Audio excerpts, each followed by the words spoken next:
আমি আপনাদের দোয়ায় সংসদ সদস্য নির্বাচিত হয়েছি এবং মুক্তিযুদ্ধ মন্ত্রণালয়ের প্রতিমন্ত্রী হিসেবে দায়িত্ব পালন করছি। এই মুক্তিযুদ্ধ মন্ত্রণালয়ের অধীনেই জুলাই গণ অভ্যুত্থান অধিদপ্তর রয়েছে, যেই অধিদপ্তরের অধীনে বিগত আন্দোলনে যারা শহীদ হয়েছেন তাদের গ্যাজেটভুক্ত করা, তাদের পরিবারদেরকে ক্ষতিপূরণ দেওয়া এবং ভাতা প্রদান করা, যারা আহত হয়েছেন, যারা চিকিৎসা প্রয়োজন তাদের চিকিৎসার ব্যবস্থা করা ইত্যাদি কাজগুলা এই মন্ত্রণালয়ের অধীনেই, আমার অফিসের অধীনেই হয়ে থাকে। তাই আমি শুরুতেই বলেছি যে কেউ যদি এখনও গ্যাজেটভুক্ত না হয়ে থাকে বা শহীদ হয়েছেন এরকম যদি তথ্য আপনাদের কাছে থেকে থাকে, আপনারা দ্রুত তাদেরকে যোগাযোগ করতে বলবেন। স্থানীয় ডিসি মাধ্যমে যোগাযোগ করলেও হবে, অথবা আপনাদের সংগঠনের মাধ্যমে যদি আমাদের মন্ত্রণালয়ের কাছে এই তথ্য আসে আমরা তখন সেই ডিসির কাছে রেফার করে দেব এবং তাদেরকে যাচাই বাছাই প্রক্রিয়ার মাধ্যমে গ্যাজেটভুক্ত করার উদ্যোগ আমরা গ্রহণ করব ইনশাআল্লাহ। প্রিয় উপস্থিতিবৃন্দ, আপনাদের সাথে আসলে বারে বারে আমি আসি এই কারণেই যে আপনারা মেহনতি মানুষ, আপনারা খেটে খাওয়া মানুষ, আপনারা অত্যন্ত অক্লান্ত পরিশ্রম করে আপনাদের পরিবার পরিচালনা করেন এবং এই কারণে আপনাদের প্রতি আমার একটা আলাদা একটা মায়া মমতা এবং আপনাদের প্রতি একটা দরদ আমার সবসময় আলাদাভাবে কাজ করে। আমাদের দল বাংলাদেশ জাতীয়তাবাদী দল বিএনপি সবসময় মেহনতি মানুষের পক্ষে ছিল, শ্রমজীবী মানুষের পক্ষে ছিল এবং আমাদের নেতা দেশনায়ক প্রধানমন্ত্রী, মাননীয় প্রধানমন্ত্রী জনাব তারেক রহমান, ওনার বাবার যে দেখানো পথ সেই দেখানো পথ ধরেই এবং পরবর্তীতে আমাদের মরহুমা নেত্রী বেগম খালেদা জিয়া, উনি দীর্ঘদিন আমাদের এই আন্দোলন সংগ্রামকে নেতৃত্ব দিয়েছেন। বাংলাদেশের জনগণের ভোটের অধিকার,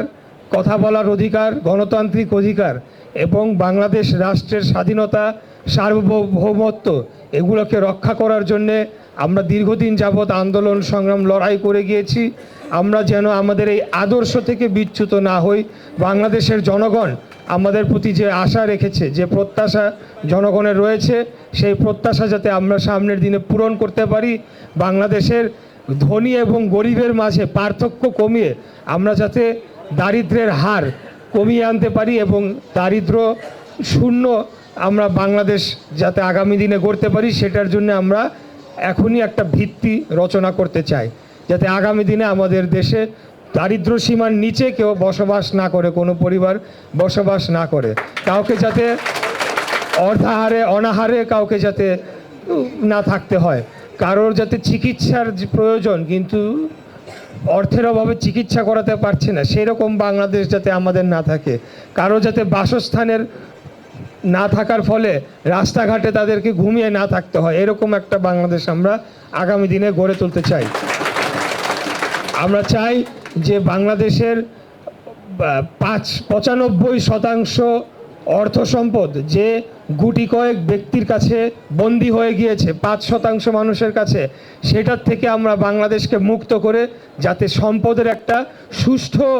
একটা বন্টন হয় এবং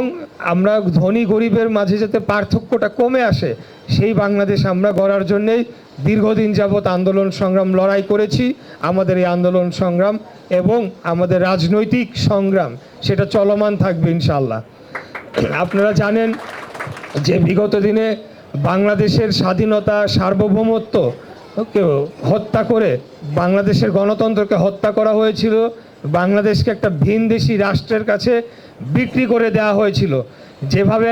1971 সালে আপনারা দেখেছেন একটি রাজনৈতিক দল অন্য একটি দেশের পক্ষ হয়ে বাংলাদেশের সাধারণ মানুষের বুকে গুলি চালিয়েছে, আমাদের মা বোনদেরকে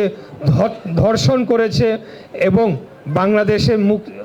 বাংলাদেশের সাধারণ মানুষকে হত্যা করে এই পাকিস্তানি হানাদার বাহিনীর সাথে হাত মিলিয়েছিল। একইভাবে বিগত 17 বছর আমরা দেখেছি আরেকটি রাজনৈতিক দল তারা বাংলাদেশকে পার্শ্ববর্তী আমাদের প্রতিবেশী রাষ্ট্রের কাছে বিক্রি করে দিয়েছিল।